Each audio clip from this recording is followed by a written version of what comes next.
خلیج فارس اور آبنائے ہرمز تیل بردار بحری جہازوں کے لیے موت کا کنواں بن گیا۔ ایران نے مزید 3 تیل بردار بحری جہازوں پر حملہ کر دیا۔ تازہ ترین صورتحال کیا ہے، عامر رضا سے بات کرتے ہیں۔ عامر بھائی، 3 مزید بحری جہازوں پر حملہ کیا گیا ہے، ان کو تباہ کر دیا گیا ہے، تازہ ترین صورتحال کیا ہے؟ میں آپ سے اختلاف بھی کرتا ہوں اور کسی حد تک اتفاق بھی کرتا ہوں۔ پہلے اتفاق تو میں اس بات پہ کر لیتا ہوں کہ آپ نے کہا کہ 3 تیل بردار جہاز جو ہیں ان کو نشانہ بنایا گیا ہے، یہ اس میں آپ کے بالکل ایگری ہوں۔ لیکن دوسرا یہ کہ صرف موت کا کنواں تیل بردار جہاز ہے نہیں، امریکہ کے جو جنگی جہاز ہیں ان کے لیے بھی یہ موت کا کنواں ہے، اور اسی لیے اس موت کا کنواں کو چھوڑ کر وہ بحیرہ ہند میں چلے گئے ہیں۔ خلیج فارس کو چھوڑ کر آبنائے ہرمز سے ہٹ کر وہ چلے گئے وہ بحر ہند کی طرف، جو ابراہیم لنکن صاحب تھے جو ان کے تھے۔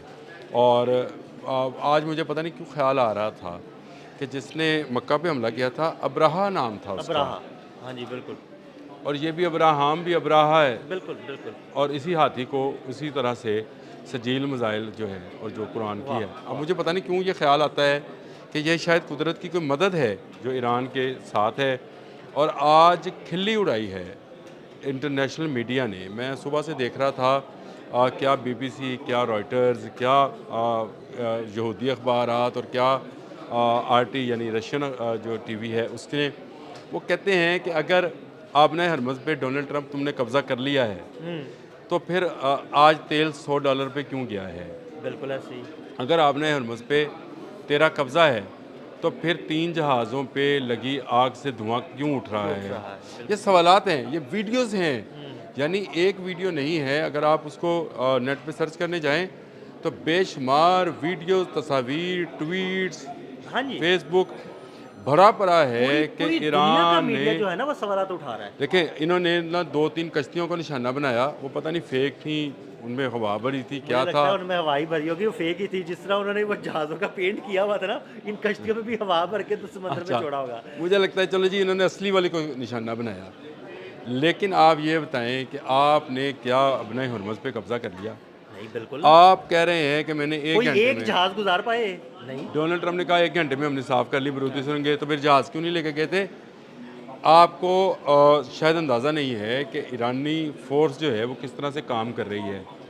یہی غلط اندازے اور اپنے دماد کی شہ پر آپ حملہ کرنے آئے تھے، اور آج آپ تقریباً $20 ارب کا نقصان کر کے جا رہے ہیں۔ پہلے 6 روز میں اگر $11.5 تھے، ارب ڈالر تھے، اب یہ ڈبل ہو گیا ہوگا۔ میں ڈبل بھی نہیں کرتا، میں کہتا ہوں کم کر لیں، لیکن چلیں ایران اب آپ کو فیصلہ کن موڑ پہ لے آیا۔ ایران اب اپنی شرائط پر آپ سے باتیں منوائے گا۔ ایران نے کہا 3 شرائطیں میری مانو گے تو جنگ رکے گی۔ اب دنیا کا 1 لیٹر تیل بھی آبنائے ہرمز سے نہیں گزرنے دے گا، اس نے نہیں گزرنے دیا۔ اس نے جمہوریہ پلاؤ کا، جمہوریہ مالٹا کا، اس کے بعد عراق کی بندرگاہ پہ کھڑا، پھر اس کے بعد آبنائے ہرمز میں سے گزرنے والے 2 اور جہازوں کو نشانہ بنایا۔ یعنی وہ تاک کر ان تمام جہازوں کو نشانہ بنا رہا ہے جو امریکی اور اسرائیلی کمپنیز آپریٹ کر رہی ہیں۔ یہ بھی بات ذہن میں رکھیں، وہ انہی کو نشانہ بناتا ہے جو امریکی یا اسرائیلی کمپنیز آپریٹ کرتی ہیں، کیونکہ امریکی اور اسرائیلی کمپنی اپنے مرینز کی جو ہے وہ اس کی جان کو خطرہ، یہ ایک ٹیسٹ کرتے ہیں، ایک چیز بھیجتے ہیں، دیکھتے ہیں اس کو مارتا ہے کہ نہیں مارتا، وہ اس کو مار دیتا ہے، واپس بھاگ جاتے ہیں۔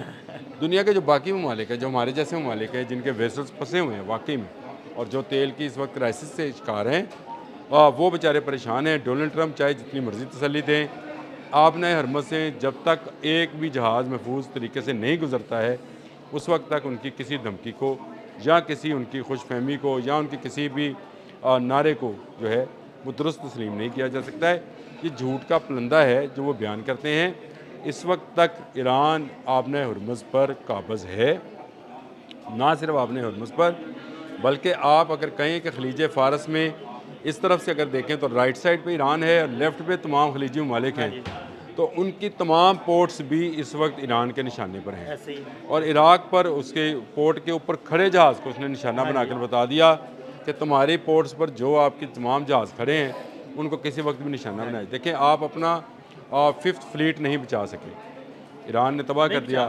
آپ اپنے ریڈار تب نہیں بچا سکے، تباہ کر دیے اس نے۔ آپ کے حیفا، بحرین، عمان میں جو آئل ٹینکرز تھے یا جو آئل ڈپوز تھے ان کو تباہ کر دیا صحیح ہے. اور تاکہ آپ کو بھی آئل جو اچھا ہے یہ بھی اس نے تب تباہ کیا جب انہوں نے ایران میں آئل ڈپو کو نشانہ بنایا تو پھر اس نے کہا کہ اچھا اب میں بتاتا ہوں تہران کے قریب انہوں نے آئل بالکل. اس ڈپو نے کہا اب میں تمہاری تیل کی تنصیبات کو ایسی اب کی اس نے تیسی پھیرتا ہوں. اس نے پھیر دی.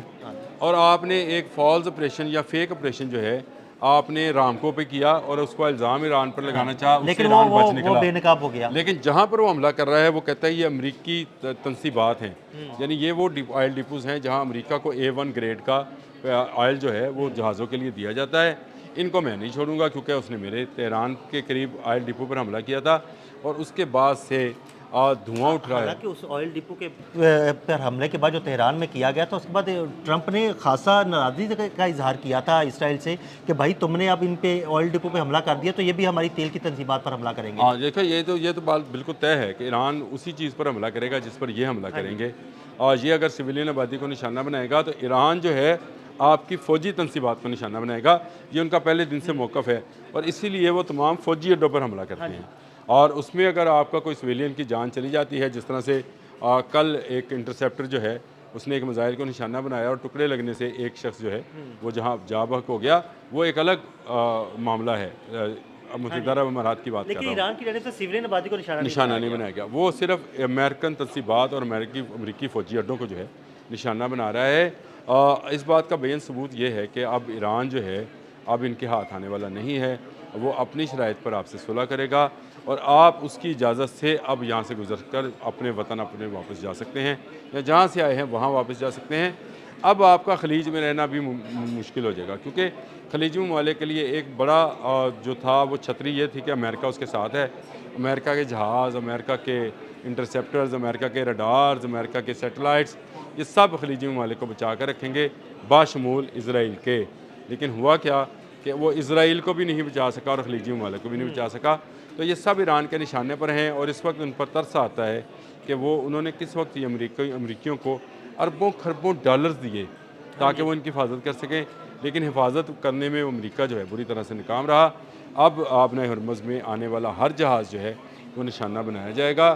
اب اس لیے آپ اپنے جنگی جہاز لے کر بحر ہند کی طرف چلے گئے جو کہ ڈیمیج جہاز ہیں. میں دوبارہ بتا رہا ہوں, ابراہم جو ہے وہ ڈیمیج ہے, تو اس لیے آپ تبھی لے کے بھاگے ہیں, ورنہ عامر بھائی وہاں سے حملے کرتے ہیں, یہ تبھی لے کے بھاگے ہیں. جارج ڈبلیو بش بھی اسی لیے آ رہا ہے. جو جارج ڈبلیو بش ان کا ایک اور بحری بیڑا ہے, یہ بھی ایٹمی قوت سے چلنے والا ہے. اس میں بھی تقریباً 6000 میرینز ہیں. اس پہ بھی تقریباً 90 کے قریب جہاز اور ہیلی کاپٹرز ہیں. اس کے ساتھ بھی کچھ 6-7 جو ہیں انٹرسیپٹرز اور 2-3 اس کے جو ہے ڈسٹرائرز چلتے ہیں. یہ بھی ایک بڑا بحری بیڑا ہے. اب اس کو روانہ کیا جا رہا ہے, مارا یہ بھی جائے گا. میں آپ کو بتاؤں جو آبِ ہرمز میں آئے گا مارا جائے گا. آبِ ہرمز ہر امریکی بحری بیڑے کی موت ثابت ہوگا. بہت شکریہ عامر بھائی نے تازہ ترین صورتحال سے آپ کو آگاہ کیا کہ کس طرح ایران کی جانب سے کچھ آئل ٹینکرز کو نشانہ بنایا گیا ہے. عدیل احمد اور عامر رضا کو اجازت دیجیے گا. اللہ حافظ.